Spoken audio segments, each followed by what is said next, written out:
የምናገርሽ ነገር ሁሉ ቀልድ ነው ይመስልሽ? ቆይሽ ምንድነው አንተ? ቀልድ ነው ይመስልሽ?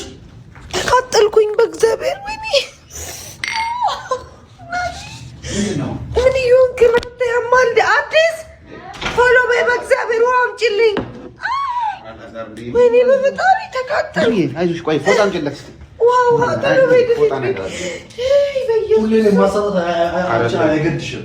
አሁን ያላዛም እንደዚህ ያደረገኝ ቆምና ወይኔ ተቃጠልኩ እናቴ። ቡናው ፈጣን አንቺ በቃ ወይኔ እግዚአብሔር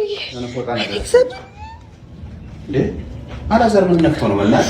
ወይኔ ተቃጠልኩ ደረቴ ነው እኮ ነው እንዴ። ኧረ እግዚአብሔር አለ እንደዚህ አይደረግም እንዴ። ምን ተነጋግራችሁ ነው አሁን? ምን ቡና አፍልቼ ለሱ ነው ቡና ያፈላውለት እንትን ያለው ማለት በምን ተጋጭታችሁ ነው ብዬ ነው። ወይኔ እናቴ ተቃጠልኩ። እስቲ እንትን አይ በጣም ጎድቷት ከሆነ እኮ እንትን ማለት አለበት፣ ሆስፒታል መሄድ አለበት።